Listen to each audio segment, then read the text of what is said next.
chairman of the Fed. I talked to Scott about taking the job, but he doesn't want it. You got the greatest job here, Yes, sir. right? He said, no, I want to stay chairman. I want to stay right where we are, Treasury.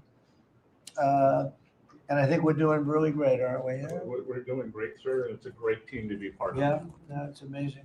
Under my executive order to lower prescription drug prices, which I think is the single biggest thing we've ever done that nobody writes about because you're fake news. I've made unprecedented deals along with Bobby and Oz and all of the people that work on it. A lot of people that you wouldn't even think work on it, but they do, to slash drug prices by 200%, 300%, 400%, 500%, 600%, 700%, 800%. Nobody's ever heard of it before because I instituted favored nations and no nation agreed to do it. And then I said to the nations, if you're not going to do it, I'm going to charge you 100% tariff, which is more money than we're talking about. And they said, sir, we'd love to do it. Please, we would be honored to do it. And they agreed that they would go along with the whole thing. Nobody thought you could do it because they felt, number one, you couldn't get the drug companies to do it. So we're paying, as an example, for the, let's call it the fat drug, FAT, for fat people. Anybody use it at the table? Don't ask. But the fat drug was $135. Think of that. For certain people, $1,300 for certain countries, $1,300 in New York. So in New York, it was $1,300. And in London, it was $135. And a friend of mine called me, he said, what is this? Why is it? He got used to paying $1,300. Well, now what we have it down to is, Bobby, what's the number? Like 150 or something? We have it down to a low number, don't we? Yeah, it's around 100, 125, 150. Yeah, think of that. So we got it down from $1,300 to $125 to $140, depending on various countries. In other words, we're paying the lowest price, tied for the lowest price in the world. It's, people said you could never do that because you couldn't get the countries to agree to it. I did. Every country agreed to it because I said, if you're not going to agree to it, that's okay. I'm going to charge you tariffs. And as soon as I said that, they said, we agree. And then we had to be a little tough with the drug companies, but they came along. The bigger problem was the countries. The countries just wouldn't go along with it, but they did. Every country. So we have reduced drug prices by 500, 600, 700, 800, 900%, depending on the drug, depending on the company, depending on all of the different factors involved. Nobody's ever even thought of drug reductions like that, price reductions. And I told you the story that in my first term, I was so proud of myself because I reduced drugs. It was the first time in 28 years that drug prices were reduced. It was 1/4 of 1%, 1/4 of 1%. And I was so proud of myself. I said, it's the first time in 28 years that drug prices went down over the course of a year, over the course of a presidency. 1 year. 1/4 of 1%. I had a news conference. I was so proud. Now I got them down, not 1/4 of 1%. I got them down 400, 500, 600% and more. And the fake news won't write about it. And it's going to have a huge impact on healthcare because a big part of it's buying drugs, buying prescription drugs. It's going to have a huge positive impact because Obamacare is a disaster. I said it years ago, and I say it now, and the money should be paid, taken away from the insurance company. Obamacare was made to make the insurance companies rich. Their stocks have gone up 1,000% in a short period of time because the money goes to the insurance company. I want the money to go to the people, let all the money go to the people, and let the people go out and buy their own health care. And I see on television, people are advertising now, we will help you buy health care. We will go out and help you buy. That's becoming like an industry because of what I said. So something's going to happen. It's probably not going to be easy because the Democrats, frankly, they don't want to make a good deal for the people. They just want to make a bad deal for the country. They want to make a bad deal for the Republican Party. But the Republican Party is united, and I will say that what I would like to do is the money doesn't go, trillions of dollars get paid to drug companies, and you still have lousy healthcare. Obamacare is horrible healthcare. We want it to go to the people, and then let the people go out and buy their own healthcare, and they'll do great. They'll do great. So we're negotiating that now with the Democrats. Well, congressional Democrats want the largest tax hike in history. I proudly signed the largest tax cuts in American history with the Great Big Beautiful Bill. The Great Big Beautiful Bill, the biggest piece of legislation ever signed, and that includes the extension of the original Trump tax cuts. But it's the biggest tax cut ever signed, and it includes no tax on tips, no tax on overtime, and no tax on Social Security. Nobody's ever seen anything like it. So think of that. And in addition, you get, if you buy a car, this is great for our car industry because we have a lot of car plants. We're bringing back the automobile business. 60% of it was stolen because we had incompetent presidents or incompetent trade people. But 60% of it was stolen over the years, and now I think we're bringing it all back. I think we'll be bigger than we've ever been in the auto business. That's not even to mention AI, where we're leading China. You know, we're leading China by a lot. They're not going to catch us. We have to be smart, but if we're smart, they're not going to be able to catch us. They know that. They told me that. Next year is projected to be the largest tax refund season ever. And we're going to be giving back refunds out of the tariffs because we've taken in literally trillions of dollars. And we're going to be giving a nice dividend to the people, in addition to reducing debt. As you know, I inherited a lot of debt, but it's peanuts compared to the kind of numbers we're talking about. So we're going to be making a dividend to the people. And additionally, we're going to be able to reduce debt. And as time goes by over the next 2, 3, 4 years, those numbers are going to go up. And I believe that at some point in the not too distant future, you won't even have income tax to pay because the money we're taking in is so great, it's so enormous that you're not going to have income tax to pay. Whether you get rid of it or just keep it around for fun or have it really low, much lower than it is now, but you won't be paying income tax. We've slashed $1 trillion in costly job-killing regulations, saving Americans an estimated $2,100 for a family of 4. The Biden administration was the exact opposite, but times 4. They went up $6,000. We went down $2,100. Think of that. To bring down energy, electricity, and utility prices, I ended the Green New Scam. They call it the Green New Scam, one of the greatest scams in the history of our country. They talked about global warming and all that crap, and what they've done to this country. What they've done by allowing 25 million people into our country, many of whom are criminals, many of whom 11,888 are murderers, and we have to get them out, and we're doing it. We're doing it. I think what the job that our law enforcement groups are doing, Christy, you and Tom and everybody, amazing. What you're doing is amazing. I terminated the insane electric vehicle mandate. And look, some people that make electric cars weren't happy with that. But we have to do that because you have to have a choice, whether it's a gasoline-powered car. And we have so much gasoline. You know, China doesn't have gasoline. We do. And whether it's a hybrid, which really are working really well, the combination of electric and gasoline driven. But we, everybody was supposed to, by 2030, everybody had to own an electric car under the Biden stupidity. And not everybody wants to do that. I like electric cars. I like all cars. They're all good. They all have reasons. But you want to be able to go and buy what you want.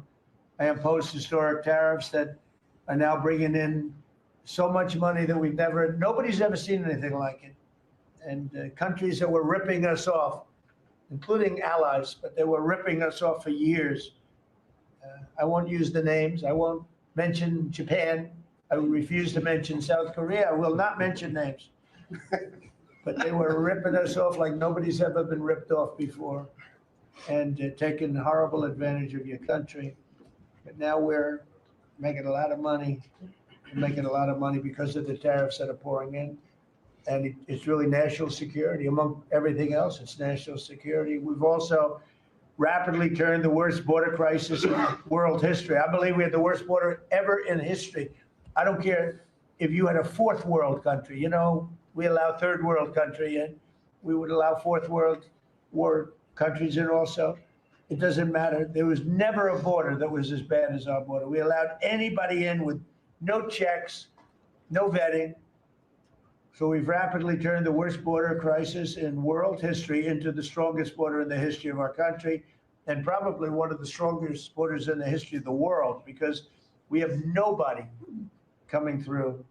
And I want to thank our people. The Border Patrol is so amazing, ICE, and I want to thank the military for the backup, because they're standing right behind them. And that was really nasty for a period of months, and now it's no longer nasty. Now they don't even come up. Nobody comes up. It's an easy job.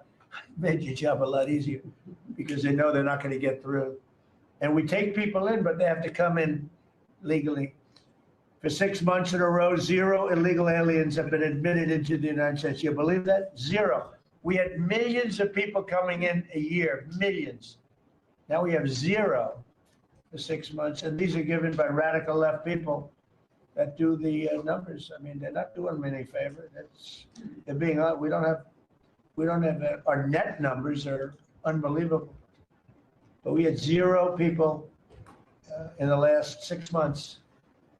Illegal border crossings along the U.S.-Mexico border have plummeted to the lowest level ever recorded. And nobody talks about that anymore. You know, it's crazy. They don't talk about it.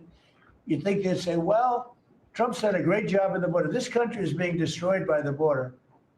But you always find something new, like, is he in good health? Biden was great, but is Trump in good health? I sit here, I do 4 news conferences a day. I ask questions from very intelligent lunatics, you people. I give the right answers. There's never a scandal. There's never a problem. I give you answers that solve your little problems. You go back and you can't find anything, but you do stories about Biden was in wonderful health. The guy didn't do a news conference for 8 months. If I go one day, I had one day where I didn't do a news conference, there's something wrong with the president. You people are crazy. I'll let you know when there's something wrong. There will be someday. That's going to happen to all of us. But right now, I think I'm sharper than I was 25 years ago, but who the hell knows? By the way, I took my physical. I got all A's, everything. But they said to me, would you like to take a cognitive test? I said, is it hard? They said, yes. I said, well, I'm a very smart person. Who was the last president to take one? No president has ever agreed to take one. Because when you get into the mid questions, meaning, 10, question number 10, 11, 12, 28, 30, they get harder and harder. And they said, would you like to do it? I said, well, no reason to do it. Nobody's ever done it. I'll do it maybe, but there's really no reason. They said, sir, the problem is this is Walter Reed Hospital. And that's a military hospital.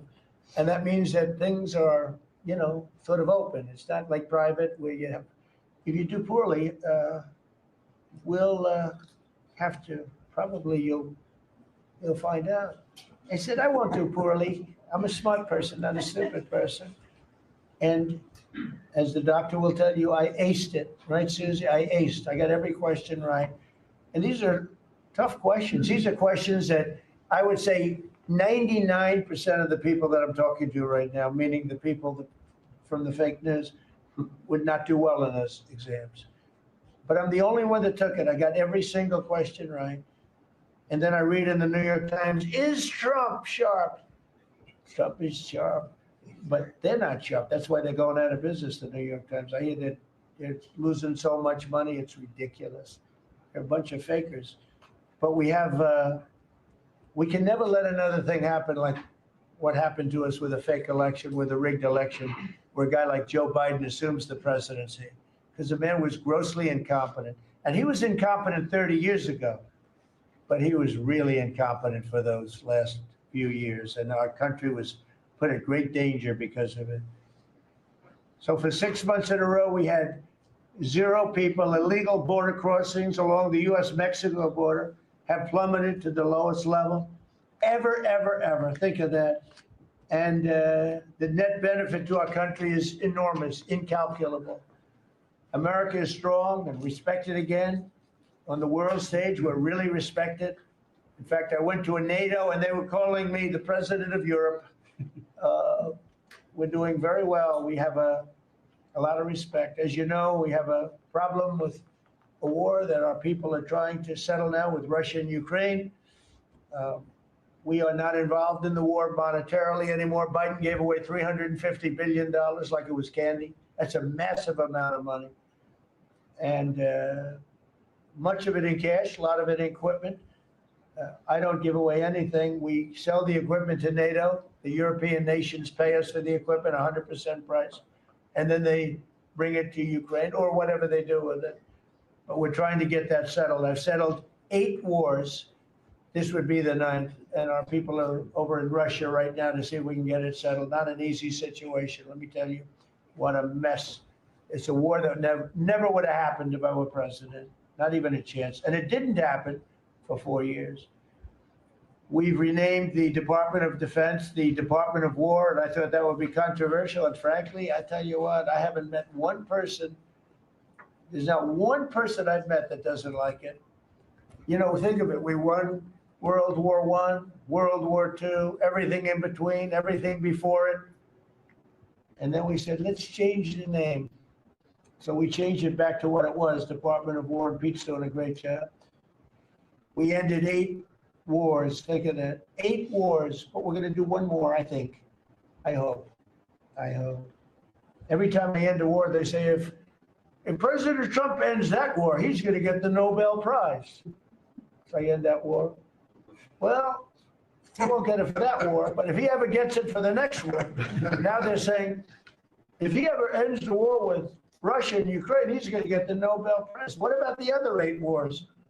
India, Pakistan, think of all the wars I ended. I should get the Nobel Prize for every war, but I don't want to be greedy. Actually, the woman who got the Nobel Prize said, "You've got to be kidding. Trump deserves the Nobel Prize." So that was very nice of her. I appreciate it, which is true, actually. But I don't care about that. You know what I care about? I care about death. I care about all the people that are dying. And last month, 27,000 young people died, mostly young people, mostly soldiers, despite some missiles being shot into Kiev and other places. But think of it, mostly young people, 27,000 people died between Russia and Ukraine last month. What a shame. So we're restoring law and order to our cities and towns. If you look at what's happened, and I want to pay my deepest respects to those 2 incredible people from the National Guard in West Virginia they came from. I spoke to their parents. Sarah is gone. She passed away. She's looking down on us now, and she loves her parents, and they loved her. They were, somebody said, how are they doing? I said, the word is devastated. Doing. How are they going to do? They're devastated. The rest of their lives they're going to be devastated. She was an incredible person, highly respected, top of her class, everything. She was like a perfect human being. 20 years old, just started. She was like a baby. She was so proud. They were giving her a promotion. She told the parents that she was getting a promotion, and they were so proud of her. Then they get a call that this happened. And we have one young man who's fighting for his life. He's fighting very hard. I think he's probably doing better than anybody. They said he didn't have a chance. I'll tell you, the one who said he's going to live is his mother. Spoke to his mother. Sir, he's going to live. I spoke to her very soon after this horrible event took place with this scum that is able to come into our country. I spoke to his mother. Sir, he's going to be okay. I'm telling you. No doctor thought that. Nobody thought that. He was hit in bad places, and she was like so positive. It was incredible. And it's possibly right, Pam, right? Possibly right. Boy, it would be amazing. If he lives, it would be amazing. A miracle, actually. But we're very proud of those to people. We're very proud of the National Guard. We're very proud of our military and our police and our firemen and women. If you go back and take a look a year ago, year and a half ago, it all changed, I think, on November 5th, the day of the election. But you go back before that, you couldn't get people to join the military bid, right? They didn't want anything to do with military. They wanted nothing to do with joining the police or the fire. They wanted nothing to do with anything. They had no spirit. The country had no spirit, nothing. And now we just had the highest recruitment in history. And we're getting great people. We're getting great people. And I will say, despite what just happened, Washington, D.C. has become a really safe place. And I guess this lunatic probably was upset that the National Guard is so effective, because we were really, really effective, and we are. And Washington, D.C. is now considered a very, very safe city. We had crime numbers a year ago that was so bad, embarrassment, that the city, the capital of this country, could have numbers like that. And Washington now is, no murders, no this. It's been a miracle also what happened here. And now we're in Memphis, and we're going to New Orleans pretty soon. Over there, the governor called me. He'd like to have us go there. Governor Landry, great guy, great governor. He's asked for help in New Orleans, and we're going to go there in a couple of weeks. And we're doing a real job. Even Chicago's down a little bit because we have a minor force there. We could knock it down within 4 or 5 weeks. We could bring it down to almost nothing. But we have a governor that's grossly incompetent, and we have a mayor that's even more incompetent than the governor. He's a very low IQ person. And typically low IQ people don't make good mayors. So I want to thank all of our cabinet members. They're high IQ. Let me say one. Yeah, generally speaking, a couple of them a little concerned about. No, but I want to thank, we have a great cabinet, an amazing cabinet, amazing people. All of them, sort of have become stars. We're getting credit for the good cabinet, actually. And I just want to wish everybody a great holiday. We've I think, done a great job with the White House, bringing the White House back. You see the Palm Court that was redone. The Lincoln bedroom was redone. The Lincoln bathroom is now gorgeous, like it should have been. It was terrible green tile that was never the way it was supposed to be. It was done in the 1940s, actually, but it was not proper. And we're restoring the White House just like we're restoring the country, and people are thrilled. But the First Lady's done a beautiful job with the Christmas trees and all the decorations. I see the wreaths on the windows. I've never seen that before, on the windows of the White House. And it's 4 stories high. I said, how did they get that wreath? They had people going up in a little dangerous. I wouldn't want to do it, but they put them up, and we have wonderful people working in the White House, and they're really proud to bring the building back. Because this building was a little bit like the country. It was mishandled, it was mistreated, and now it's being given love. And we're building one of the great, I think, maybe the greatest ballroom. We needed it for 150 years. They've been asking. You see the trucks and cranes and excavators in the background, and you hear them. And every time I hear them, I love the sound. To me, I love the sound. I wouldn't say my wife is thrilled.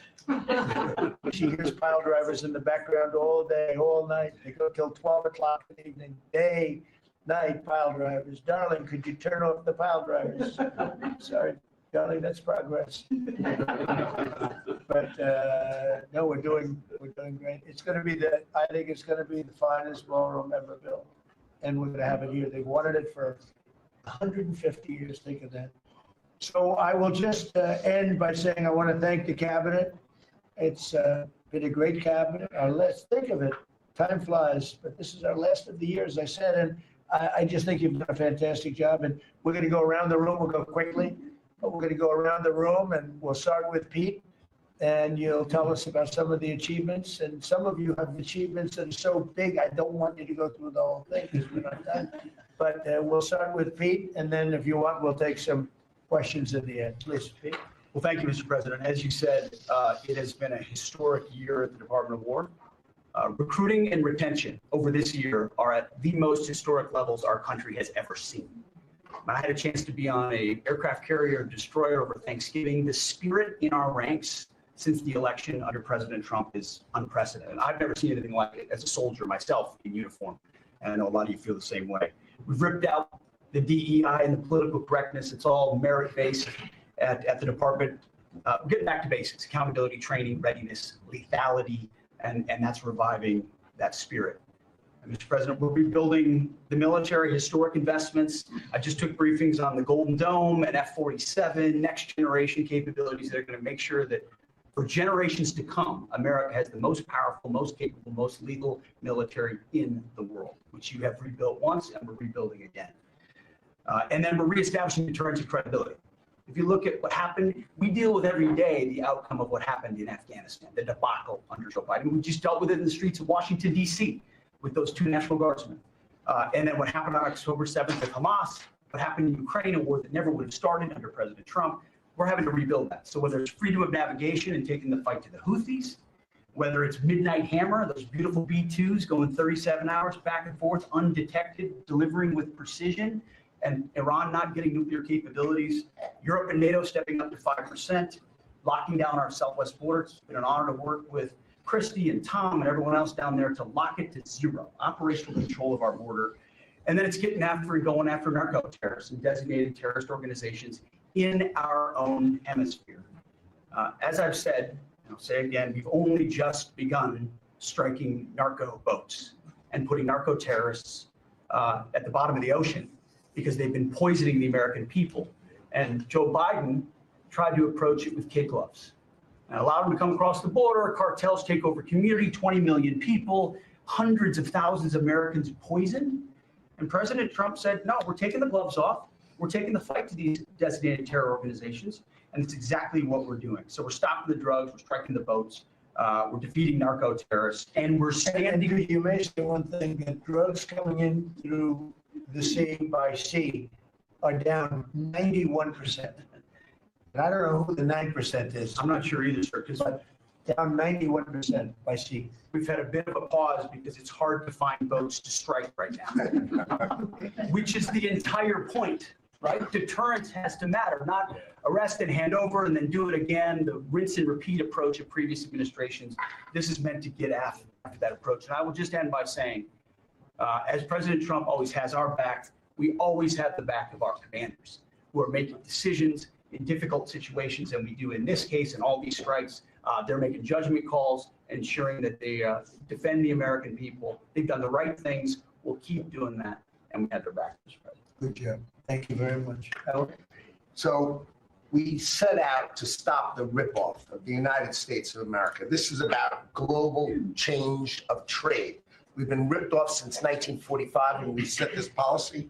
So we set out, and together with my partners, Jameson Greer and Scott Bessent, we set out to change that. So we started, the first one was the UK deal, right? We asymmetric, they pay us 10% and we get charged nothing. That allows us to export, and that began the process. Then we did the biggest, European Union, 450 million people, $20 trillion economy.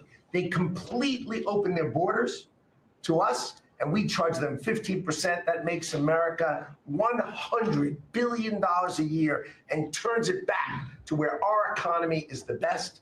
And so it proved that President Trump's trade agenda was the right trade agenda. Then we go to Japan and Korea. They offer us $750 billion in cash to build in America at the president's direction. And we're going to start, as an example, nuclear, right? We need to have a nuclear arsenal in America of power, the generation of power. So we're going to build hundreds of billions of dollars financed by the Japanese and the Koreans, meaning they give us the money, we build it here, and we split the cash flow 50-50. We're going to build ships, $150 billion worth of ships in America. That changes the way things work, right? After those trade deals, then you go to how are we going to reshore, right? Let's start talking about the auto industry, right? We've been competed against by Koreans, the Japanese, the Europeans. We're kicking our tail. President Trump changed it. 25% tariffs, bring it all home. This year, General Motors stock up 40%, Ford up 34%. And on the same day that we announced we had set all the tariffs, Sean Fain, the head of the United Auto Workers, called and said, I can't believe I'm calling a Republican Secretary of Commerce to tell the president that this is the greatest administration for auto workers in America. Stocks up and auto workers up. That proves that President Trump understands how to take care of the whole ecosystem, both the companies and, more importantly, the people who work there. Semiconductors, right? We didn't build any. The Biden CHIPS Act was a $60 billion giveaway, right? We've now turned that. $300 billion is committed to America. That's going to go up to $750 billion in the next 60 days, right? And then you go to pharmaceuticals, right? $250 billion being invested in America, and then working together with Bobby Kennedy, right? Pounding away on that MFN, working together as a joint team. They're coming to over $250 billion and cutting prices in half. We did the golden share of U.S. Steel to make sure the Mon Valley is protected. Intel gave us 10% of the company, make tens of billions of dollars, right? And the last thing I will say is a year ago today, I was working on transition with President Trump, right? To build the greatest cabinet ever for the greatest president ever. And I, as I sit here today, I can't be more proud of how you did it, sir. You've created the greatest cabinet. It is a joy to be at this table. You know, one thing we will mention, so they came to see me from Intel and they had a problem. I said, look, we'll fix your problem, but I think the United States is entitled to 10% of your company. And the chairman looked at me and he goes, you have a deal. Tell him, how much money have we made since I made that deal? It's only 40 billion. 40 billion. We made $40 billion. That was, what, 3 months ago? Does anybody write about it? Nobody writes about it. That's okay. Mr. Secretary, how we doing with transportation? Well, Mr. President, so just quickly on aviation, many of you have heard that we have an infrastructure made of copper. We have to transition to fiber. The last administration said it was going to take more than 10 years to complete the transition from copper to fiber. They had no plan to actually do it. We have already completed a third of this transition from copper to fiber. Now it's going to take longer for us to go from analog to digital. By the way, the rest of the world transitioned 20 years ago from analog to digital. We are just going to do that at the FAA right now, but we're buying new radios. We're going to buy new radar. By the way, those radar are going to be made in America, Mr. President. This phase of the operation will be completed by the time you leave office. It's 3 years. I do need another $20 billion, Congress, to start the second phase, which is really important, and we'll try to get that done also in that 3-year time period, but we need the money, critically important. With regard to commercial driver's license, I think we've covered a lot the crashes that have taken place around the country. And what we found is there have been states that have issued commercial driver's license to foreigners, and they've gone through sham schools, and they're not safe on American roadways. And so in partnership with Secretary Noem, we have driven those numbers down. We got California, Gavin Newsom, to revoke 17,000 unlawfully issued licenses. We've closed down half of the fake schools that give out these fake licenses, all critically important. Governor Tim Walz of Minnesota gave 33% of these licenses unlawfully. People that should never have a driver's license driving a big rig on American roads, endangering the American people, shameful. We've cleaned up Union Station here in DC per your directive. We're going to rebuild Penn Station in New York. We're going to break ground at the end of 2027, get that project operational. And, Mr. President, a lot of us, I fly commercially, I fly back by the bathrooms. I don't know why that happens. They put me in the back. We've asked Americans to bring their better selves, to bring civility back to travel, to say, listen, let's say please and thank you. And if you have someone's pregnant on your flight and you're as strong as Pete is, well, pick up the bag and help her put it in the overhead bin. Let's be nice to each other, is what we've asked. maybe not wear pajamas or slippers on the airplane. And I think it's been received fairly well, and I think we can all have a better travel experience when we do that. Yes.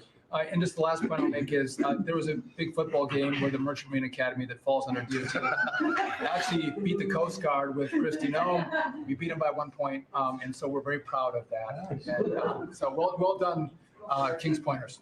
So a little bit in a nutshell, we're rebuilding the air traffic control under boot edge. It's supposed to be boot edge. Who's another grossly incompetent person. He'd get in his bicycle, ride to work. And he was just terrible. What they do is they take the fiber optics and they take fiber trying to hook it into copper. And fiber and copper don't mix. You can't do it. But people knew that for the last 30 years since they started doing the fiber. And they spent billions of dollars and it didn't work. And you saw that by the helicopter crash. You saw that by Into the Plane.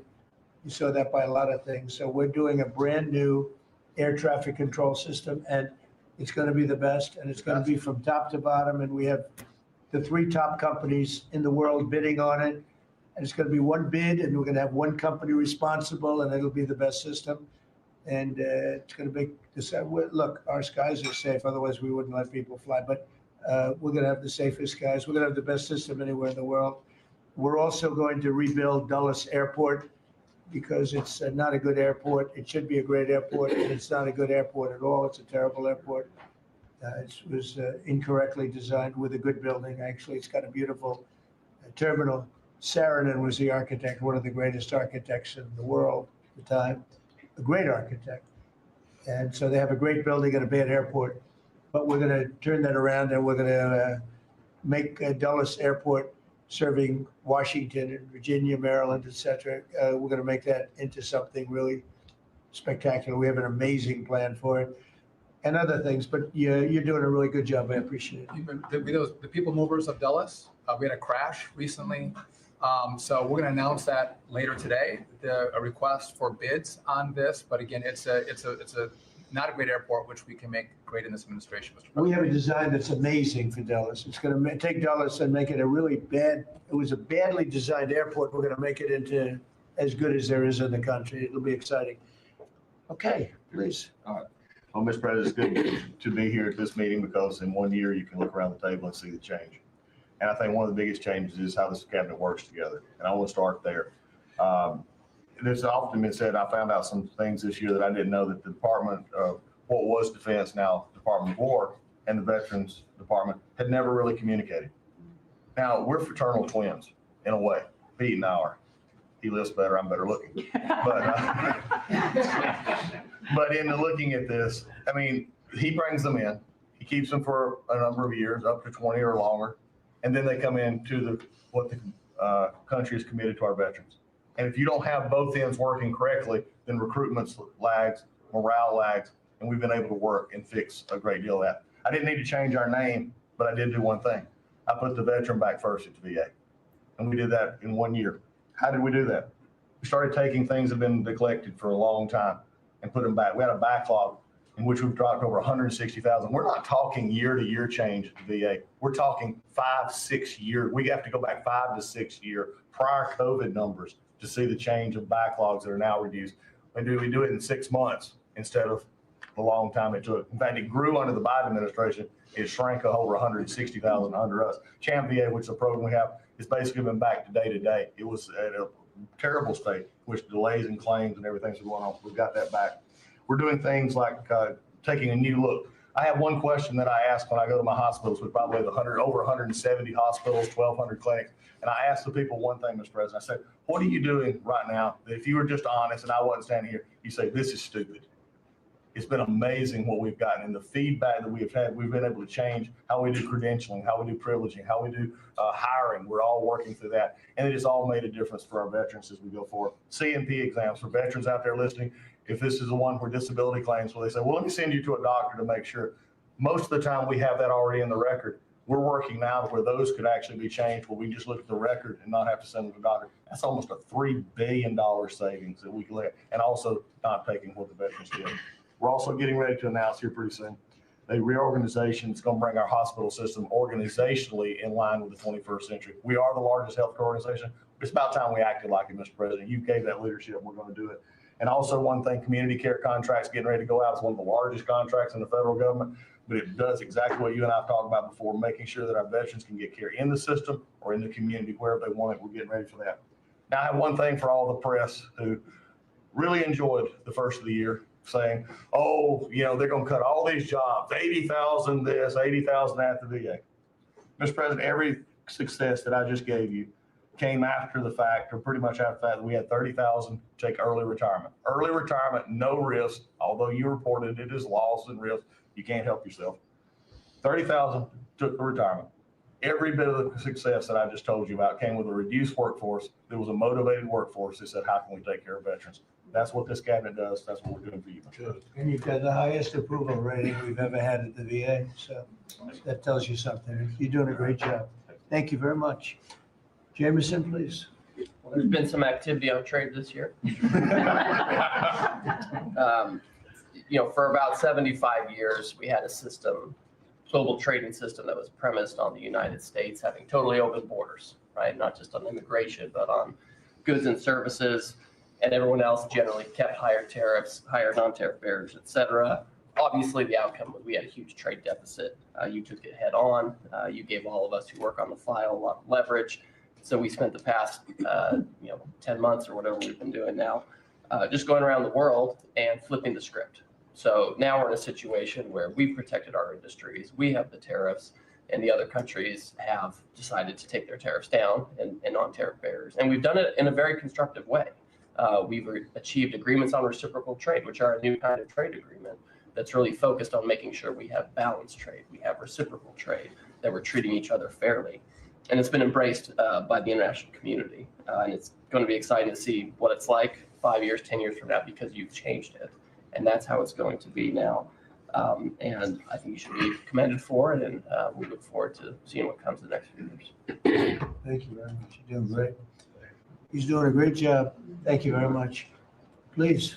Thank you, Mr. President. Last time I was here, I said that the amount of dereg that we had for regulatory was 30-1. Since then, it's up to 48-1. Your goal had been 10-1, which was in excess of 6-1 in the first term. It's actually much higher than that, but I made my team redo the threshold a little bit because it sounded so unbelievable. But the amount of work that's being done with this entire team is astronomical. And another detail in that is that when we propose a rule, some of the biggest ones that you care the most about don't go into that count until they are finalized. So next year we should be even more eye-popping. One of those to talk about is the federal acquisitions regulations, which you gave us a charge 6 months ago to dramatically reduce. In 6 months, we've lowered it by 25%, 500 pages, 2,700 mandates, which is a third of the mandates. That's going to lead to savings, competition, and speed. So probably $40 billion for the agencies and savings over the course of 10 years. When we get up and running, it'll be north of between $200 and $400 billion. Competition, about 45% of government bids only have one bidder. So you got no competition in that situation. That will now change. And then we're just getting faster, months, and hopefully we turn it into years, which means you all around this table can buy things that you need quickly, and that you have better vendors to come, many of them small businesses who want to participate in the federal procurement process. So making all sorts of improvements on that front. It's very exciting. Thank you, Mr. President. Great on the regulations. We're cutting them at levels never seen before. And I have the record from the first 4 years, but we're blowing that record away. So it's been really great. Good. Scott? Yes, sir, Mr. President. Great to be with everyone.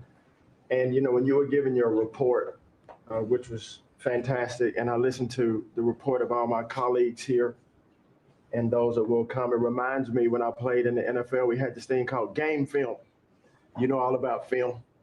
And we had a saying that said, the film don't lie. The film tells a real story.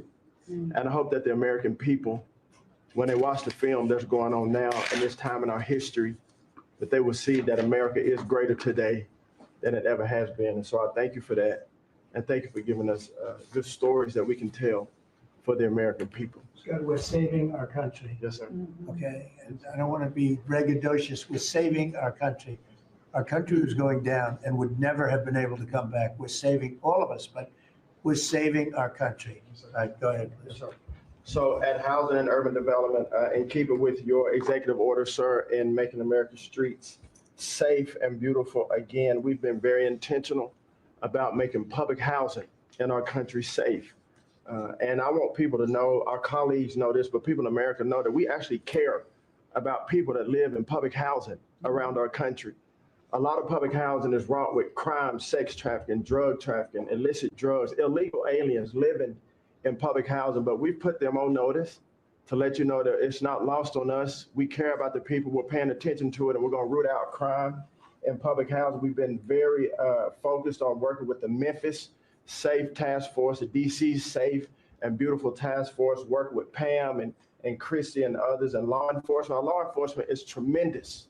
Every single night they go out and they go to public housing to make sure that our people are safe, mothers and children are safe. And so at HUD, you know, it's a different day. We're running new plays. The film was real bad when I came in, I'm gonna be honest. But we are giving the people that live in public housing the assurance that they will be safe. And we also announced a new crime hotline, sir, that people that live in public housing, if they see criminal activity, if they see illegals living there, if they see drug trafficking, if you see it, if you hear it, report it. Don't be afraid. And so work with our Office of Inspector General. We've set up this crime hotline, and also working with Christian Department of Homeland Security, making sure that everyone that lives inside of public housing is accounted for and that they are American people. And so I say that and I emphasize that to know that we prioritize American people and American people only. Lastly, sir, in Atlantic City, we took over the Atlantic City public housing because the living conditions were deplorable. And they have people that have been living there for 3 generations and they were being treated very bad. And so I took it so that we can now give people a safe place to stay. And working with the First Lady in the Foster Youth Initiative has been a great joy for me and our team. So thank you for doing that executive order to make sure that our foster youth have a safe landing pad and have financial literacy as they age out of the foster youth system. And so you talked about affordability. HUD has supported over 1 million Americans in home ownership and affordability, and over 560,000 are first-time home buyers. So I hope that the press will write about that good news, that 1 million people are able to own a home and to refinance their homes. And so we are moving our building from DC to Alexandria, Virginia. So thank you for your support. We're gonna save the American people about $500 million. So that's my report. Thank you, sir. Thank you, Scott. Well, coming off of Thanksgiving, moving towards Christmas, I think it's the season of Thanksgiving, and 2 words for me are gratitude and joy. Gratitude to you for, as Howard said, bringing this team together. I say it a lot, but I'll say it again, that this is like family at this point, and I don't know that there's ever been an organization like this, at least a government like this in the history of our country. These jobs are hard, but the joy every day in getting to fight for America and save the country is the privilege of all of our lifetimes, I believe. So thank you for that.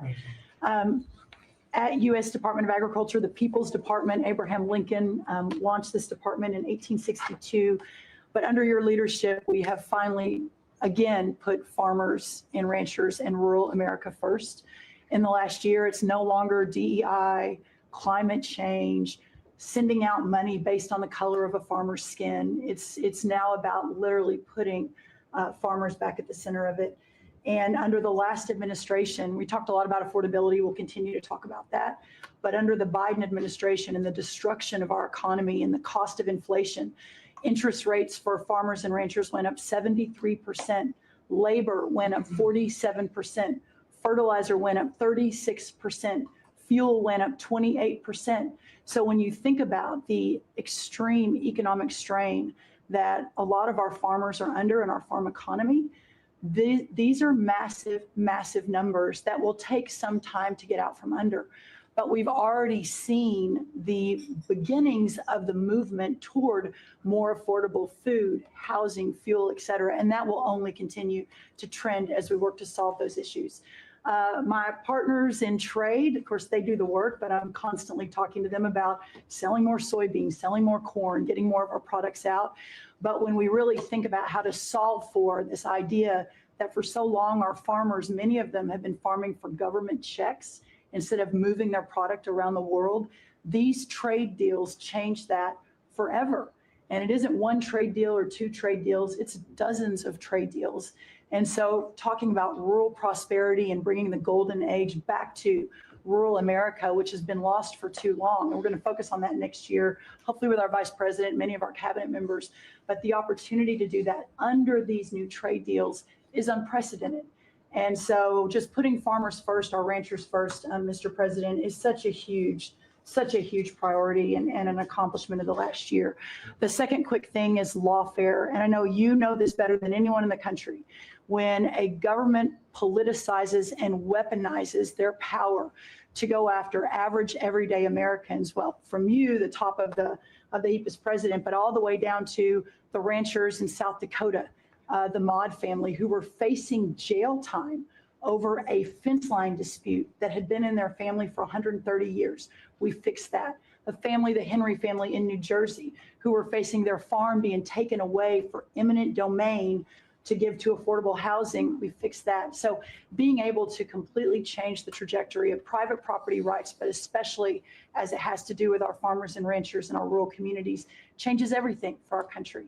And then the third thing, we have so much great things to talk about at USDA, but the third thing, which became very much a part of the national conversation during the Democrat shutdown, was SNAP reform, food stamp reform.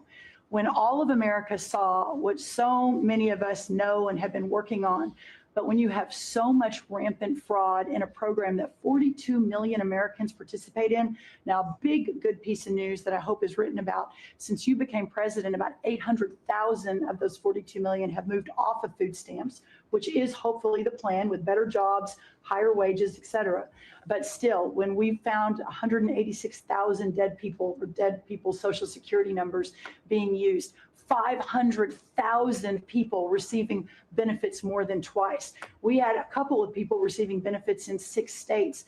In February of this year, we asked for all the states for the first time to turn over their data to the federal government to let the USDA partner with them to root out this fraud, to make sure that those who really need food stamps are getting them, but also to ensure that the American taxpayer is protected.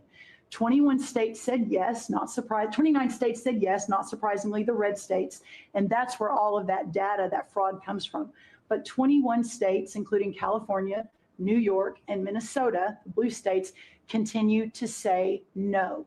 So as of next week, we have begun and will begin to stop moving federal funds into those states until they comply. And they tell us and allow us to partner with them to root out this fraud and to protect the American taxpayer. As Joe Biden was working to buy an election a year ago, he increased food stamp program funding by 40%. So now as we continue to roll that back. So the partnership in Making America Healthy Again is also in food stamps, but a lot of what Bobby and I are doing together is really remarkable. But again, just gratitude and joy for this work, and so grateful to you. The final thing I'll say, a lot of gratitude to Secretary Marco Rubio for wearing his Aggie maroon tie as a reflection of Texas A&M beating Florida.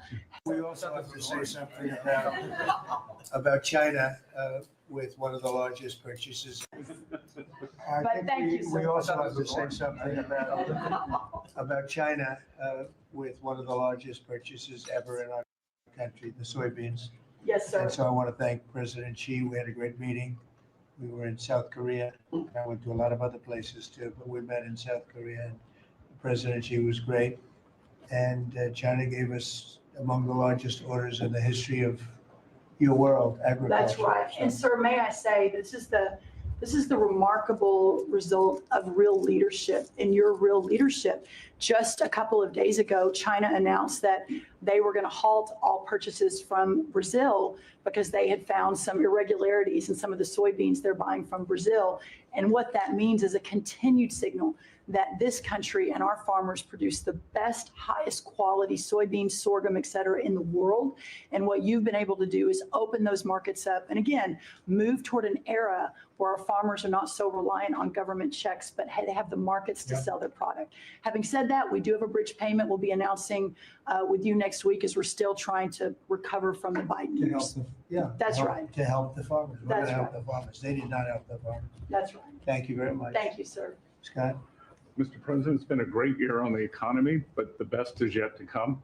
The tens of trillions of dollars that have come in investment, both the portfolio investment by companies, investment by countries, that is turning into a CapEx boom for the U.S. Capital expenditures up 15% in history. When CapEx is up, jobs will follow. The One Big Beautiful Bill is an incredible, as you said, thanks to your leadership, along with Speaker Johnson, Senator Leader Thune, we had that done on July 4th, which everyone said was impossible.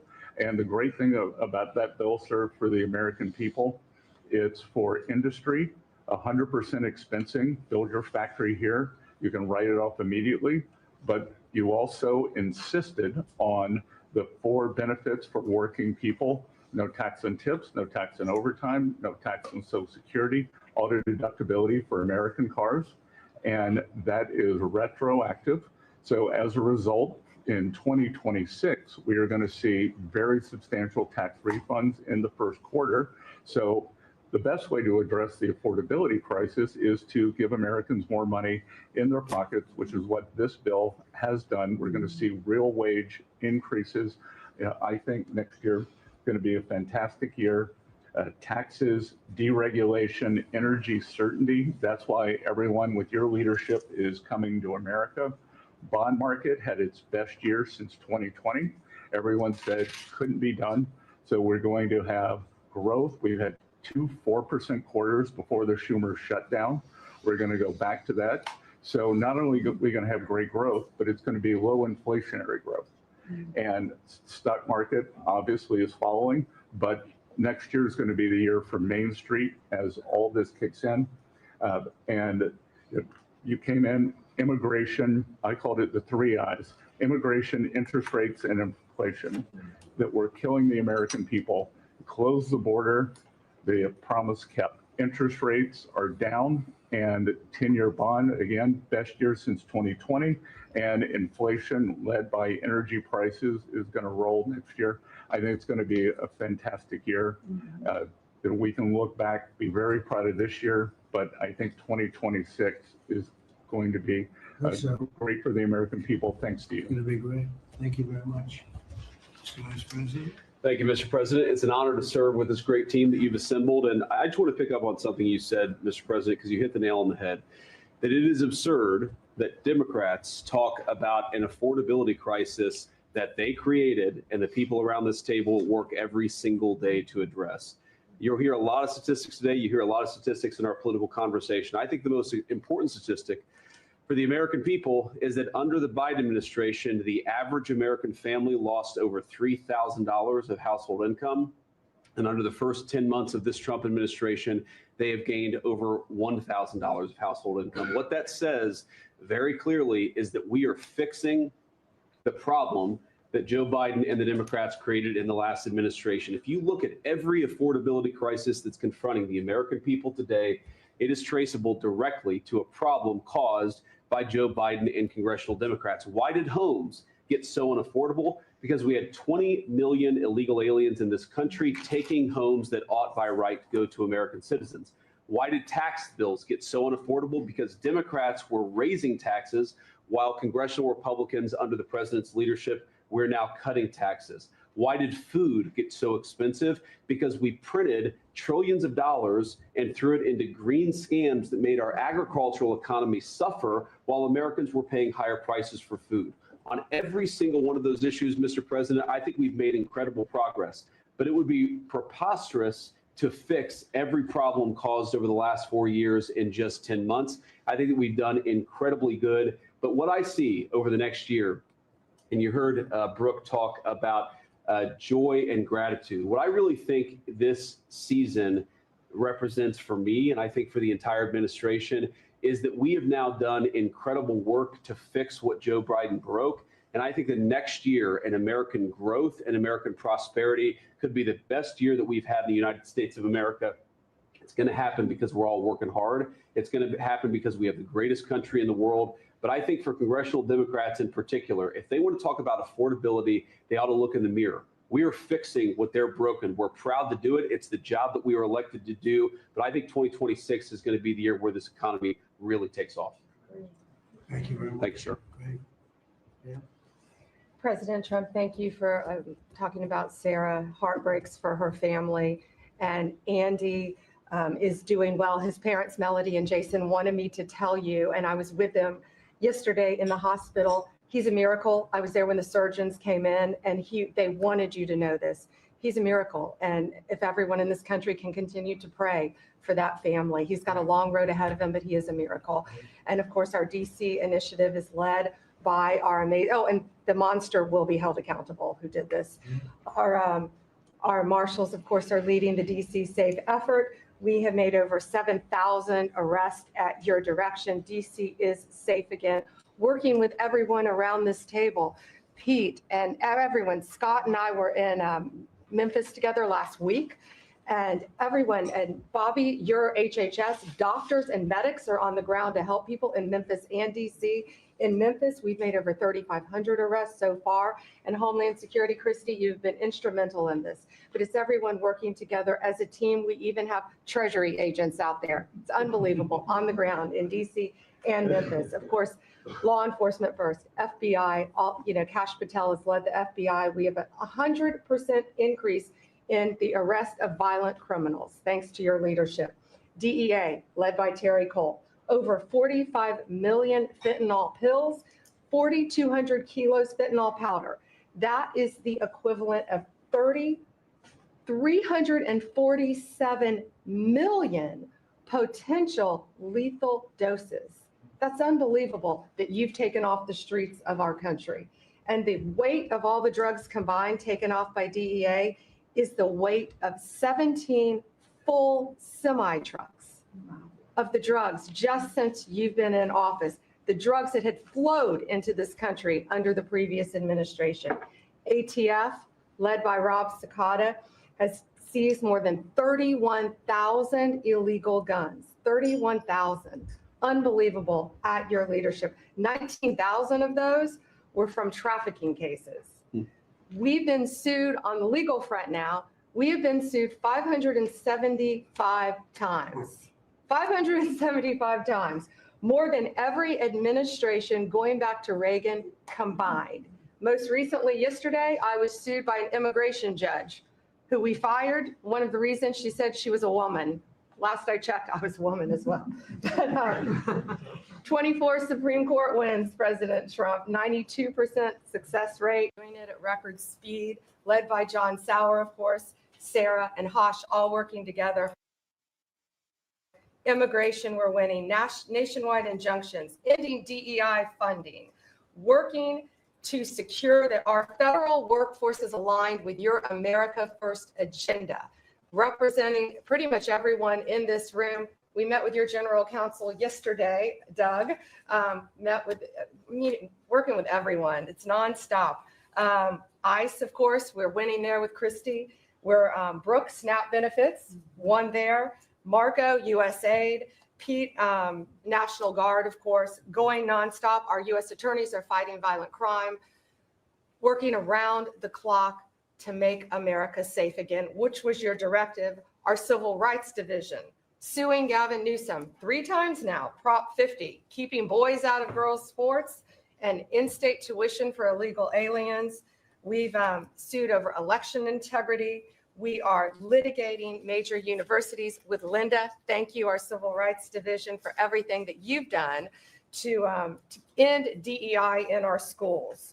Our Civil Division fighting sanctuary cities every single day. And of course, our antitrust division with Google, major settlement. Our attorneys are working on terrorism, TDA, MS-13, Antifa, President Trump. We've charged more than 500 defendants with assault on federal officers, thanks to your directive. And also, we have dropped countless cases against Americans that were prosecuted under the Biden administration, including J6, COVID, FACE Act, and more. And as everyone knows, we cannot talk about pending grand jury investigations, but no one is above the law, and that includes what happened in Arctic frost. I hope everyone has a very Merry Christmas, Happy Hanukkah, and Happy Holidays. Thank you for fighting for our country. Thank you. Thank you very much. Please. Great. Well, thank you, Mr. President. Thank you for allowing me to be at this table. When I came on board, I knew really none of you in this last year. And it's been a year, Mr. President, since I've had the pleasure to serve this country on the workforce. Everybody said the Department of Labor would be quiet, fly under the radar. You won't have to do too much. Absolutely not, because you made the American people realize the American dream is real for the American workforce. And it's been under your leadership, Mr. President, that over 2 million jobs that has been created since you started have been native-born workers. And that is the difference between this presidency, this administration, as opposed to the Biden administration, where mostly foreign-born or federal government jobs. And I think through the private sector, over 2 million jobs of native-born. And so the Labor Department has wasted no time in putting that into action with our Make America Skilled Again, either grant dollars, but the intentionality of the apprenticeship program, 1 million active apprentices across this country. We have done over 250,000 new apprentices so far in the first year and registered over 2,000 new apprenticeship programs. Why do we need the apprenticeship programs with the men and women in the trades? Because of the leadership of onshoring and reshoring, and have a lot of these companies reinvest in America. We have to build this country. We cannot do that without the tradesmen and women and the craftsmen of this country. And I think that, Howard and I, we talked about that from the beginning, and we're going to have to lean in on that because we need the labor force, 700,000 new skilled jobs with electricians, construction workers, machinists, and so forth. And as I traveled with the vice president as well, we see that on the manufacturing floors of this country, they're in desperate need. The Department of Labor are going to get the workforce skilled again. Working with Secretary McMahon as we move a lot of the education out to our respective states, we are now working together, and we have deployed $86 million in investments. And a lot of that is in AI infrastructure jobs to have our new workforce proficient and literate in AI if we're going to continue to lead the AI race. And we're working on that. And the Department of Labor is now creating and will soon launch the AI infrastructure and workforce hub, which we will be able to track that metrics to see exactly if these dollars are going correctly. Integrating education and workforce with obviously Administrator Leffler and I are on the road a lot together because we're talking about Main Street as well as a lot of the manufacturing jobs and how we're being an ally to our businesses as opposed to an adversary. For far too long under the Biden administration, we were adversaries to our business owners, and we want to give them a leg up always and make sure that we're paying attention. And we want our workforce to be educated. We do not need the numbers that we have seen across this country where our 4th through 8th graders cannot do read, write, or do any math, and they are our future workforce. We have to depend on the American worker first. Also, lowering healthcare costs in line with the executive order. I'm working with Treasury and HHS, and rulemaking is underway to expand healthcare transparency and make pricing more affordable for our employers who offer these to their employees. Promoting retirement security. The department rescinded the Biden administration's guidance that restricted the use of crypto in the retirement investments, and we're seeing more and more of that, where we also rescinded the supplemental statement that discouraged the fiduciaries from considering the alternative assets for 401ks, and that will also come through the Department of Labor, that rulemaking. Ending abuse of cheap foreign labor at the expense of the American worker. We launched over 200 investigations into companies who will have abused and or fraudulently against the American worker. So Project Firewall was released. Thank you, Mr. President. We want the trained workforce, but we will root out the fraud and abuse, and we'll protect the American worker first. And slashing the job killing regulations. The department has rescinded discriminatory DEI practices. And I will tell you, reducing compliance costs for businesses as it was for DEI has saved American businesses nearly $1 billion this year by just getting rid of DEI for that compliance cost that they've had to do. So, Mr. President, continuing to skill the American worker, the American workforce is going to be my mission. We have to do it faster. We have to do it quicker. We have to build so that the American people can realize that American dream that you have laid out so eloquently. And it's an honor to serve under this administration and to talk to the American workers who believe in the American dream again, the pride on their face, the pride of the American worker, the skilled men and women who build with their hands. It's an honor. So thank you and Merry Christmas. Very good job. Thank you very Thank you. much. Chris? Mr. President, I am honored and frankly inspired to sit at this table with this incredible team of leaders that work every day for one and only one constituency, the American people. Not this group or that group, the American people. The price of energy is very much on the mind of Americans. The biggest determinant of the price of energy is politicians, political leaders, and policies. That's what drives energy prices. Under your leadership, what we've seen in the United States is just a steady drop in the price of gasoline, a huge consumer cost for Americans. As you mentioned early on, well below $3 a gallon right now and trending downwards. There are a number of stations in the heartland of America with $1.99 signs flying today. That's simply impossible without the leadership and changes you brought. Now, of course, you can go to California, where the average price of gasoline is between $4.50 and $5 a gallon today in California. That's just bad political leaders there and bad policies in California. And taxes. And taxes. of course. Taxes they charge on gasoline are just insane, terrible. And electricity prices is a very parallel story, but it's a bigger moving ship, so the changes are a little bit slower. But Americans are outraged at a roughly 30% rise in the average price of electricity across this country. But everything we are doing together is going to reverse that. Not just stop the rises, but start a downward trajectory in electricity prices. And I can say that with confidence, not because we think these policies will work. We know these policies will work, and I'll get to that in a second. We're going to stop closing power plants. We've already done that, of course. Stop closing the coal power plants and natural gas plants that were shut down.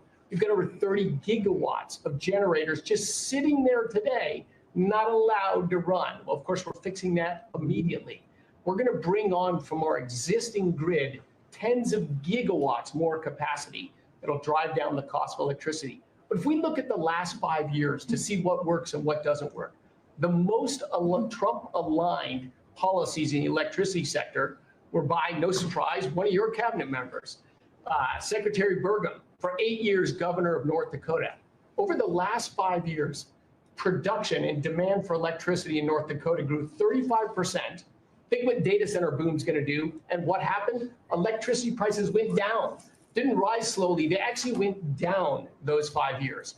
That's the answer. Trump-aligned energy policies increased demand for electricity. Nebraska and Texas, more Trump-aligned states, had significant growth in demand for electricity. They had electricity price rises, but well below the price of inflation. Unfortunately, Biden brought all of us a lot of inflation. If you look at the other end of the spectrum, California, New York, Massachusetts, Connecticut, Maryland, I could go on. What happened in those states?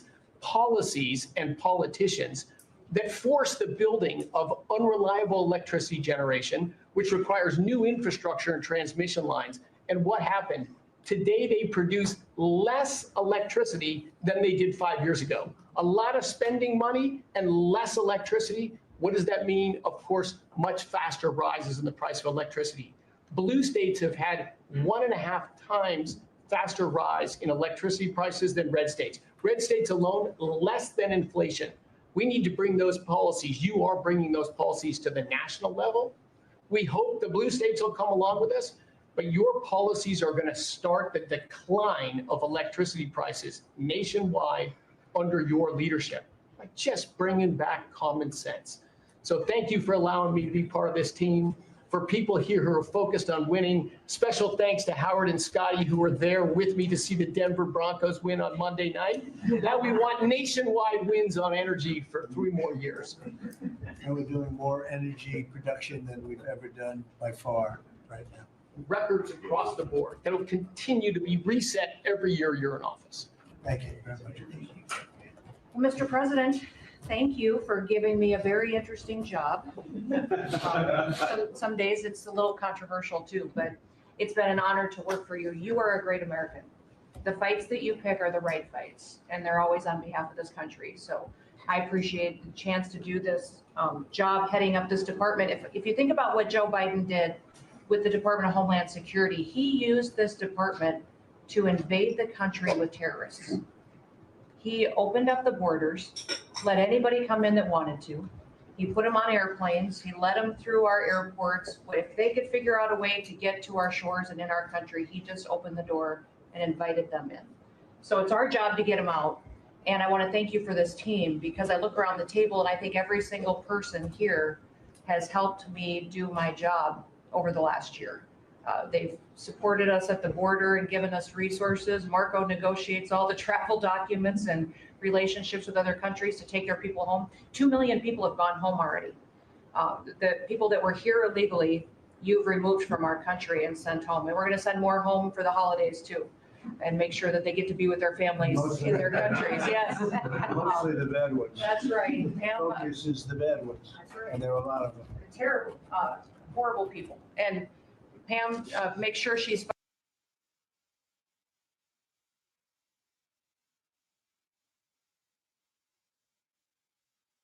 So we have hired 10,000. We've had hundreds of thousands of applications. We've got within the department, TSA went through this government shutdown without any delays. They all showed up for their shifts and worked hard doing security. And they have been absolutely fantastic. Sir, you made it through hurricane season without a hurricane. Yeah. And so FEMA, you kept the hurricanes away. So we appreciate that. And FEMA is deploying resources and dollars 150% faster than ever before. So somebody does have something bad that happens to them, you are immediately there helping them and telling them they have the resources to get back up on their feet. So we have built and deployed hundreds of miles of border already. You have cut the fentanyl flow over the southern border by over 56%.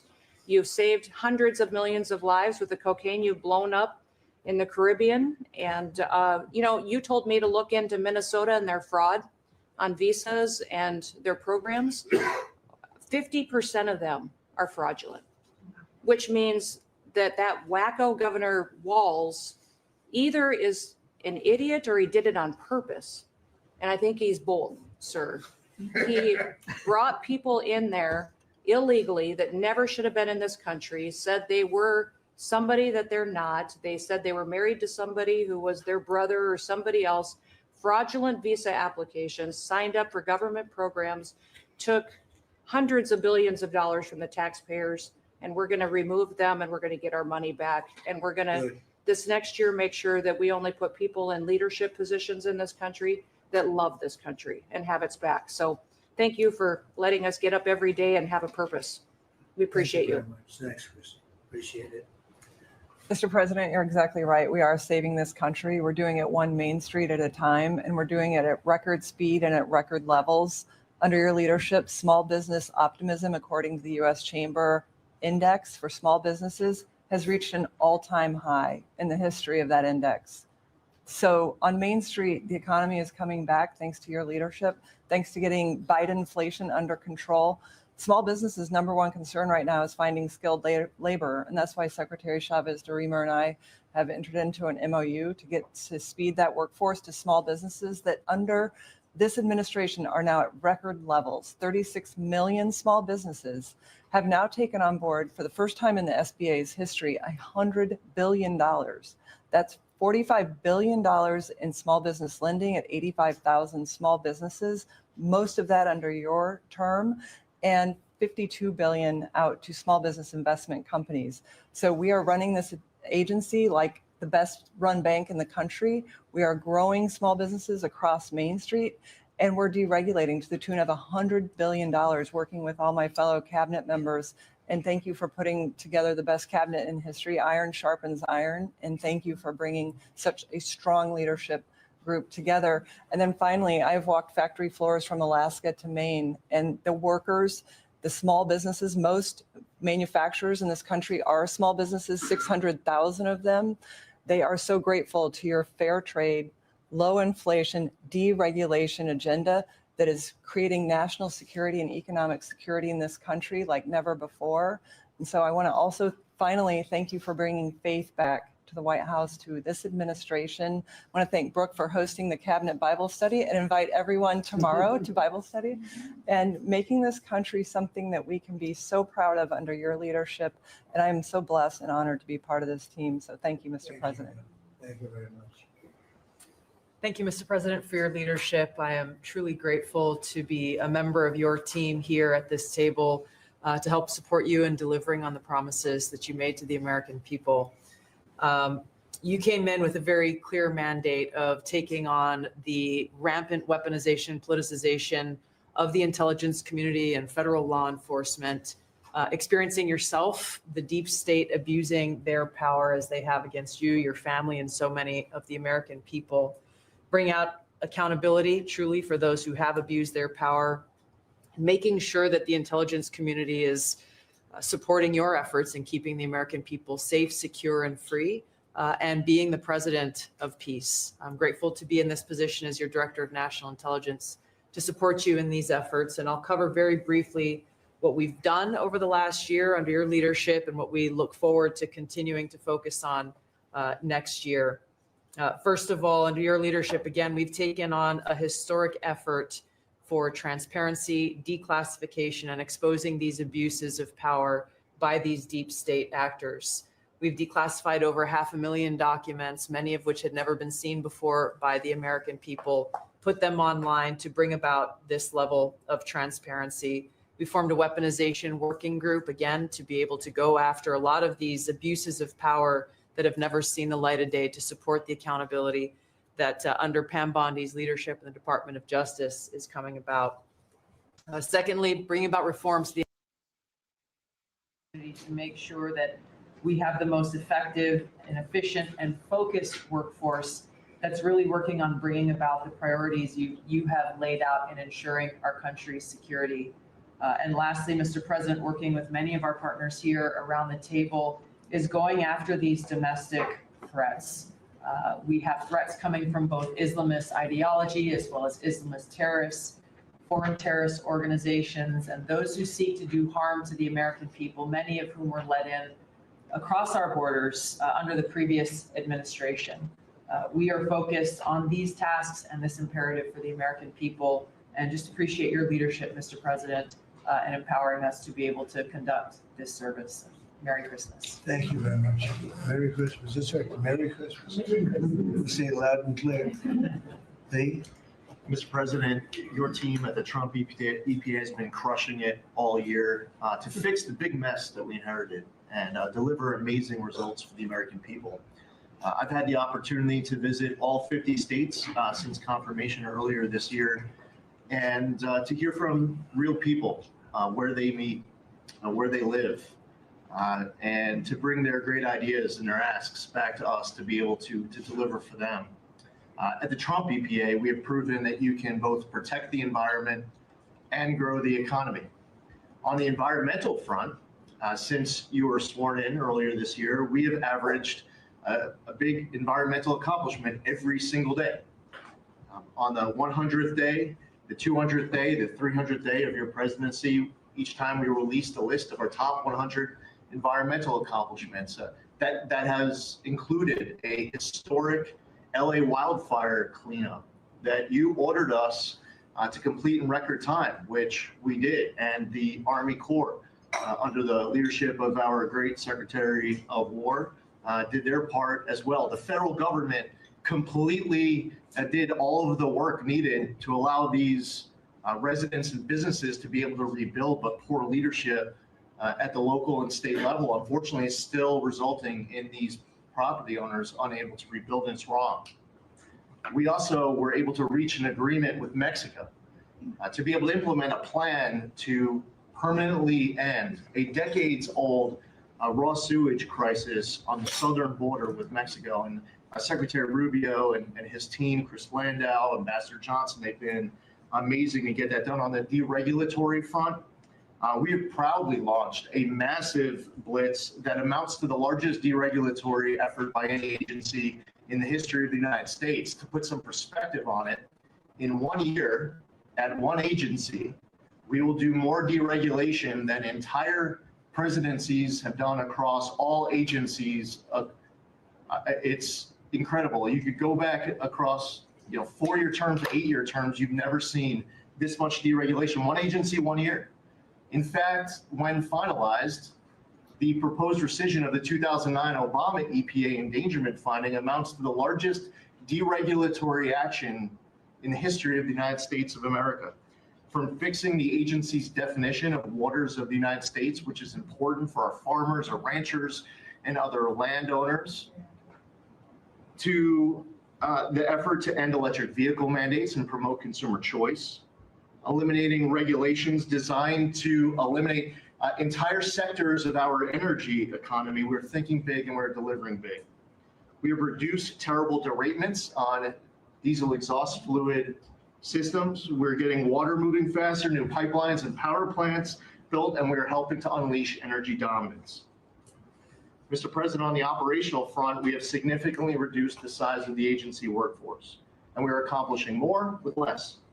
It's all about priorities, and our focus is on fulfilling our statutory obligations, helping to fast track project approvals that were taking way too long, and closely following the law, as well as key Supreme Court decisions like Loper Bright to overturn the Chevron doctrine. We inherited massive backlogs that we've been eliminating all year long. We've been implementing your executive order to end COVID-era remote work. We consolidated real estate, canceled expensive media subscriptions, and closed a Biden EPA museum that none of you knew even existed. I'm sure none of you actually visited. To put it another way, in 2024, the Biden EPA obligated and spent over $60 billion in 1 year, an agency with an operational budget of about $10 billion a year. In their own words, caught on camera, they were tossing gold bars off the Titanic, wasting precious tax dollars to pay off well-connected Obama and Biden officials. And they were doing it without any apology or regret. The Biden EPA, in fact, was amending grant agreements just days before you came into office to reduce agency oversight. But this year, 2025, at the Trump EPA, similar theme that you'll hear from everyone around this table. With our actions canceling wasteful grants and implementing other measures just mentioned, we have saved $30 billion. They spent over $60 billion. We have saved over $30 billion. The bottom line, by the way, is that the Green New scam is dead. It's a new day at the EPA where we will protect the environment and grow the economy. We will deliver on the Trump mandate every day. And we will fight with just one constituency front of mind, and that is the American people. Thank you, Mr. President, for being willing to take a bullet for this country. And if you were to ask me what I'm grateful for, whether it's a Thanksgiving, it's a Christmas, a Hanukkah, a New Year's, any time of year, the fact that this president, after 4 years serving in office, he could have just left it in the rearview mirror and went on to really enjoy retirement. But he is willing to take a bullet for all of you tuning in at home because he believes in his flag, our freedom, our liberties, and to save the greatest country in the history of the world. So I'm grateful this holiday season for you, Mr. President. You're willing to take a bullet for all of us, and by all of us, it's the American public. Thank you. Thank you. Mr. President, good morning, everyone. Well, in spite of the fact that your charge to me is to fire myself, we've really been incredibly hard at work making sure that we can return education to the states. And as I sit and listen to all the emergencies that we are addressing in this country,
by reintroducing the science of reading in schools.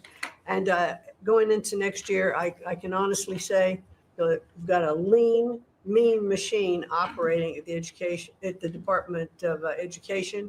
There's only half the workforce when we started, and we're more efficient. And I think we're going to see better results as we move into next year. So thank you for this incredible opportunity. Thank you very much. Thank you, Mr. President, during this holiday season for empowering us, HHS, me, Dr. McCary, Jay Bhattacharya, and Dr. Oz to change the trajectory of this agency towards public health in a way the tradition of serving the mercantile interests of the medical industrial complex and the big pharmaceutical companies.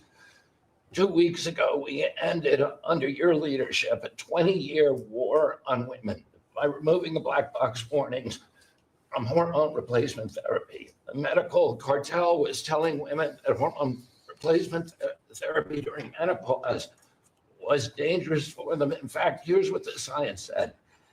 It diminishes the risk of fatal heart attacks by 25%, cardiac disease by 50%, Alzheimer's by 35%, bone fractures by 50 to 60%. It improves appetite, it improves sleep, it improves energy, it improves happiness. There are tens of millions of women in this country who've been deprived of that therapy because of just scientific malpractice by the medical cartel. We are now remedying that, and this remedy will now be available to all women who want it during one of the most difficult transitions of their lives. MFN is one of our greatest accomplishments. It would not have happened without you. You were the only person who believed in it. You drove us to get it done. We've now made agreements with the 5 biggest pharmaceutical companies. We have 12 more in the lineup to make agreements. By the time this administration leaves office, 95% of the drugs in this country we will have the lowest prices of any nation in the developed world. Americans are already getting the benefits from these. These companies are already lowering these prices dramatically, as you've noticed. And then this week, Howard at Department of Commerce and Jameson at the U.S. Trade Representative made a bargain with Great Britain to raise their drug prices in conformance with your promise that the Europeans would raise theirs to counterbalance us lowering ours, and therefore we would keep intact the ecosystem of innovation and protect innovation. So congratulations on that, Mr. President. When you first asked me to take this job, one of the first contacts we made was with a leading economics professor, health economics professor at Harvard. And we asked him what's the one innovation that we could do that would most dramatically improve the health care experience for the average American. And he said, there's no contest, it's to get rid of prior authorization. Thanks to your leadership, we were able to convene the largest insurance companies in this country and do something that every administration, every Congress has promised for the past 30 years. We actually got it done. We convened the insurance companies representing 280 million Americans and got them to agree, most of them by January of 2026, for 2 months from now, to remove prior authorization for most of their procedures, for all the procedures we want them removed from. And that means that American patients at the point of care will be able to get an answer immediately. If your doctor says you need knee surgery, you will know before you leave that doctor's office whether your insurance company will pay for it or not. Similarly, healthcare records, the tech industry has refused to share healthcare records. You asked us to change that. We convened the 60 biggest tech companies at a conference that you presided over about 2 months ago. We now did a secondary conference which 400 leading companies have all come in and agreed to remove any kind of blockages where individual Americans can get their own healthcare. Americans own their healthcare records, yet they were not able to access them. And if you lived in New Jersey and you moved to Oregon and you got injured, you went to a hospital, you would have to spend maybe 45 minutes filling out forms on a clipboard because your doctors there could not get your healthcare records. They couldn't get your blood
poisoning, an intentional poisoning of the American people, killing hundreds of thousands of Americans.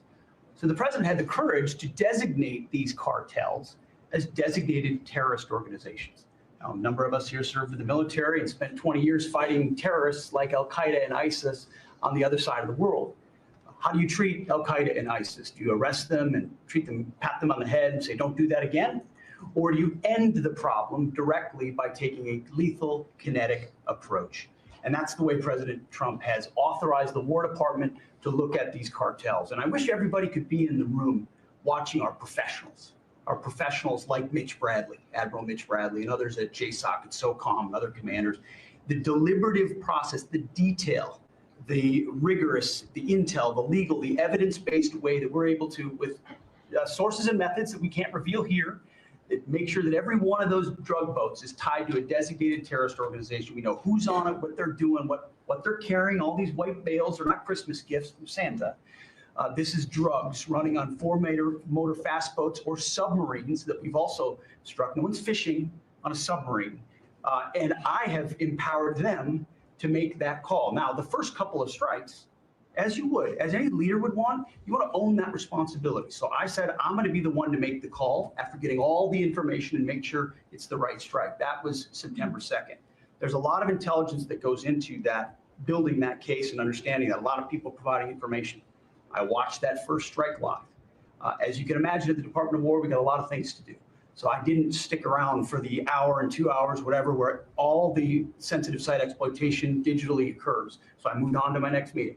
A couple of hours later, I learned that that commander had made which he had the complete authority to do. And by the way, Admiral Bradley made the correct decision to ultimately sink the boat and eliminate the threat. He sunk the boat, and eliminated the threat. And it was the right call. We have his back, and the American people are safer because narco-terrorists know you can't bring drugs through the water and eventually on land if necessary to the American people. We will eliminate that threat, and we're proud to do it. So you didn't see any survivors, to be clear, after that first strike? You personally? I did not personally see survivors, but I stand, because the thing was on fire. It was exploded and fire and smoke. You can't see anything. You got digital. This is called the fog of war. This is what you in the press don't understand.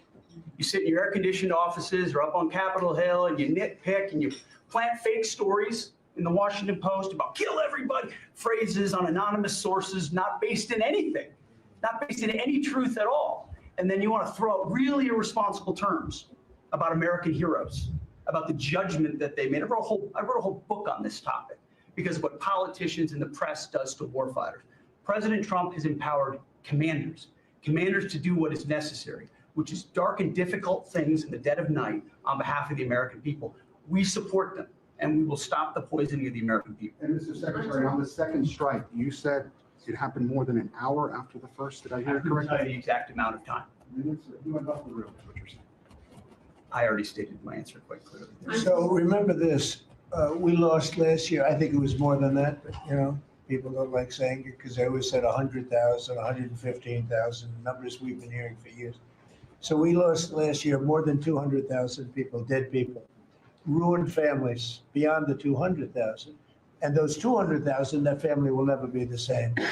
But these people have killed over 200,000 people, actually killed over 200,000 people last year. And those numbers are down. Those numbers are down. They're way down. And they're down because we're doing these strikes, and we're going to start doing those strikes on land too. The land is much easier. It's much easier. And we know the routes they take. We know everything about them. We know where they live. We know where the bad ones live. And we're going to start that very soon too. Mr. President, thank you so much, Mr. President. You know what, when we start that, we're going to drive those numbers down so low. And then you're going to have families be able to live without the fear of their son or daughter just having a pill to have a little fun and ending up dying within a period of 60 seconds, right? No, we're not going to let that happen. We're not going to let it continue to happen. What Biden did to this country by allowing all these people, and I call them animals in many cases, I think they're animals, to come into our country and destroy our country and let all those drugs pour in. Let people just walk across the border like it was nothing. You look at them, a lot of them, you know, you say, oh, let's not discriminate. I'm not talking about color. I'm just talking about, you look into the eyes of some of these people, we're smart, and you see a killer. Come on in, just come on in. 11,888 murderers. Many of them committed more than one murder. He allowed them into our country, totally unvetted, totally unchecked. But he also allowed drugs to come in at record numbers, and hundreds of thousands of people a year died. And we're taking those son of a bitches out. Yeah.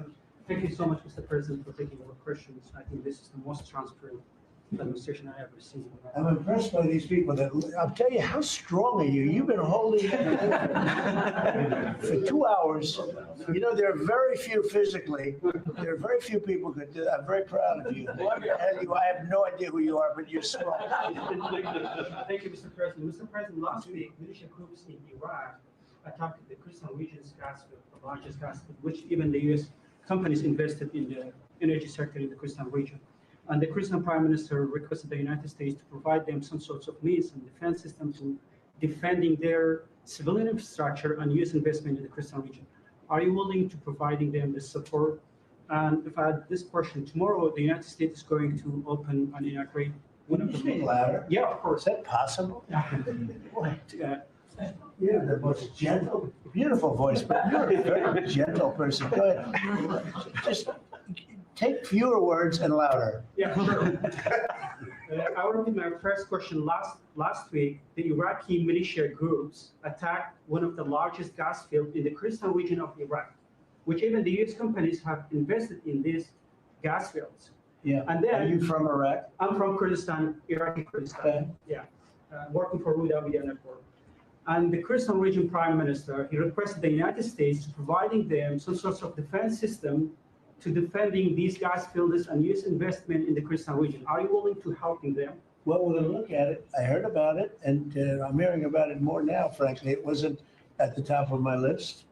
It's a very unusual question, I think, but I assume you're from the area, and to you, it's a very important question, and to me, it is also, because people are being killed. I will say this, Iraq has been much different in terms of us than they were prior to us taking out the nuclear capability of Iran. You know, Iran has gone down many, many steps in terms of its fear factor. They were the bully of the Middle East, and they're really not the bully of the Middle East anymore. And Iraq was being bullied by Iran. We had a president that thought it was brilliant to blow them up, and they blew them up, and all of a sudden, instead of having a power that was basically equal to Iran, they had Iran ruling the Middle East for a long period of time. But Iraq, from the day we hit them with those B-2 bombers and knocked out and obliterated, because CNN said, well, maybe it wasn't total obliteration. Well, it turned out it was totally obliteration. It was every single one of those missiles hit its target.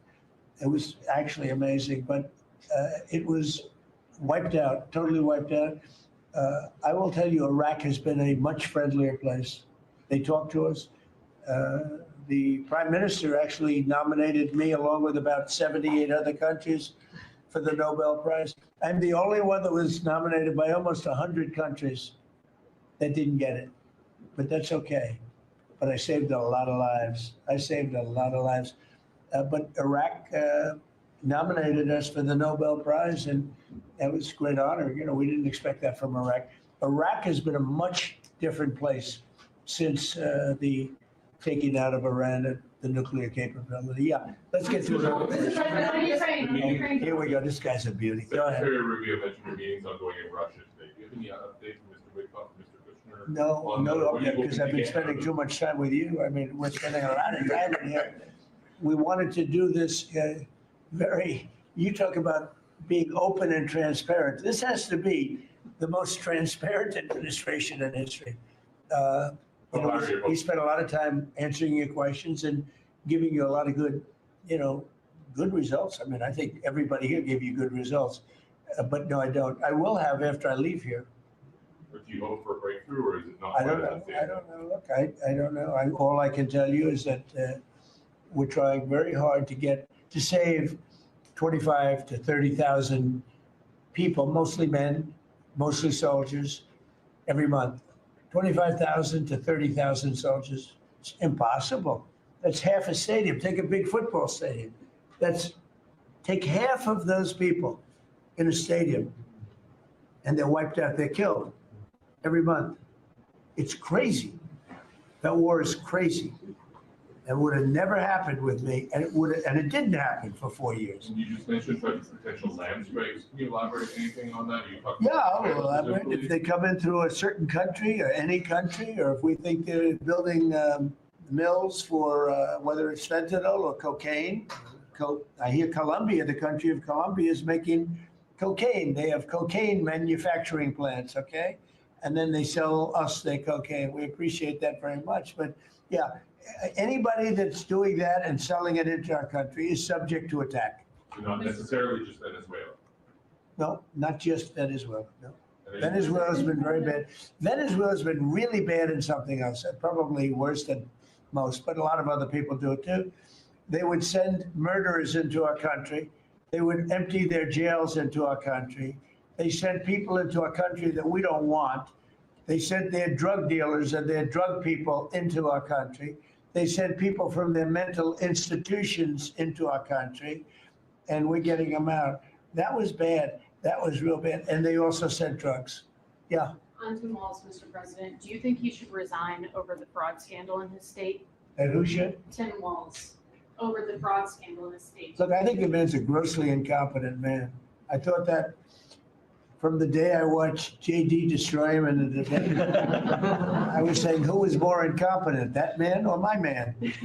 I had a man and he had a man. They were both incompetent. And I had a man and a woman. I thought she was very incompetent too, but now she's leading the field. And I think she's leading the field in this, for the nomination.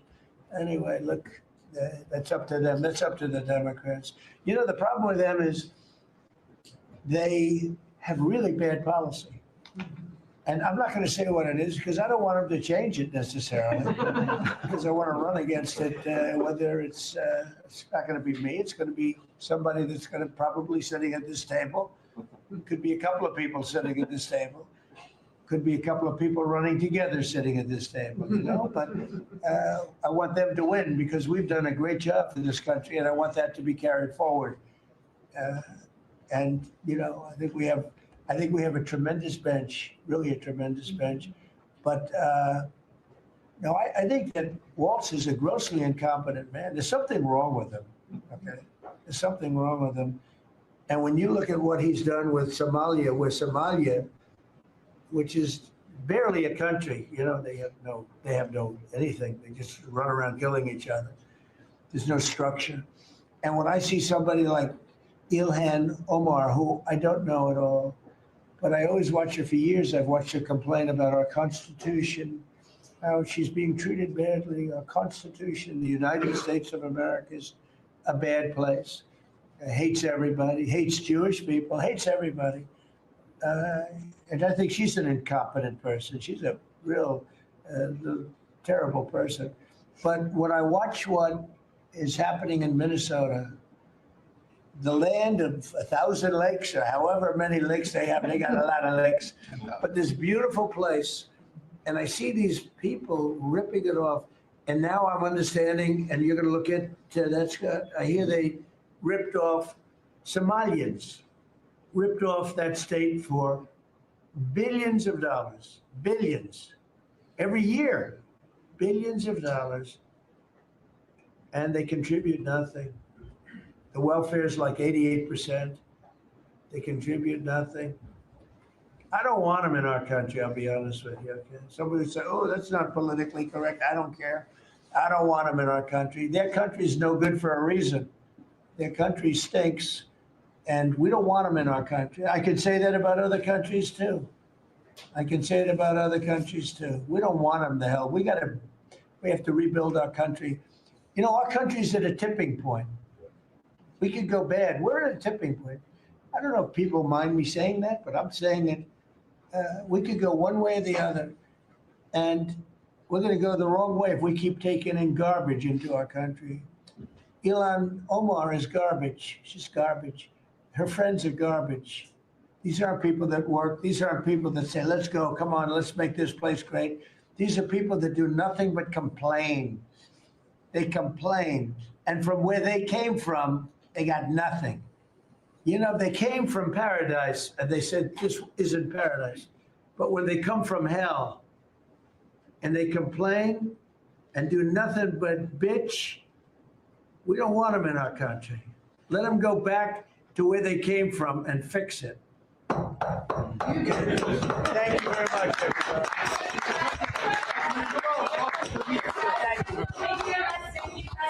Mr. President, has Maduro offered to leave? Come this way. Thank you, press. Thanks, guys. Thank you. Thank you, press.